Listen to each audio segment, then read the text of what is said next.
Moving into the southeast. Here are the headlines for today. Kind of a very unsettled day. Rain likely, thunderstorm later this afternoon, mainly from lunchtime up to about 4 o'clock, turning very cold. And I do expect to have a hard freeze, a killing freeze that is, at least for Tuesday night and into Wednesday morning with lows well down into the 20s. And we do have a tornado watch out for parts of the area, and you can see it highlighted here, Toombs County and also Montgomery County. You're under this all the way down through Appling County. The area is also Baxley and Alma. You're under this watch. This is until 2 o'clock.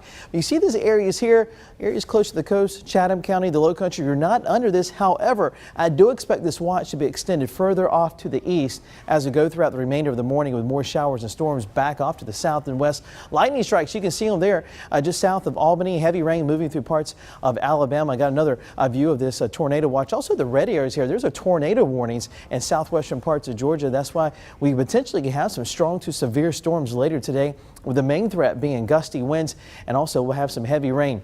Watch how everything's going to play out throughout the day. I think this is pretty important. Your morning commute, no problems whatsoever. A little bit of fog for parts of the low country, but I've been noticing visibilities are been going up. At 10 o'clock this morning, still rain free for most spots around lunchtime or just before lunchtime, especially from Sylvania, Statesboro, back toward Vidalia, all the way down through Alma and also Baxley, Hazelhurst. That's when you see that initial line beginning to move through up through 1 o'clock this afternoon. And Bryan County, this is including Richmond Hill area, also Pembroke, up through all of Effingham County, Hampton County. You can see western parts of Chatham County later this afternoon. See this bright purple area here that might be bowling out. We could have some winds gusting over 40 miles per hour with this initial line that'll be moving through, and it will be moving through very quickly. You see at 2 o'clock along the coastal waters, and before probably sunset this evening, it'll be moving off the coast, and we'll see clearing skies later on, and then much colder air will be diving southward with a jet stream that'll be headed to the south and southeast, allowing that cold air to move southward. And look at these highs for tomorrow, 48 to 52.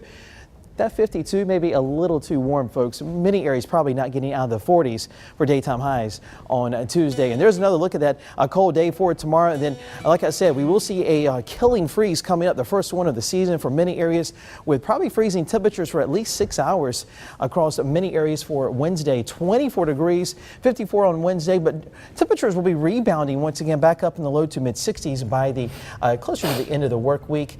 And of course, we'll be watching later today with that chance of severe weather, potentially already, like I showed, highlighted the areas that are under that tornado watch until 2 o'clock. And I do expect that tornado watch to be extended on off to the east.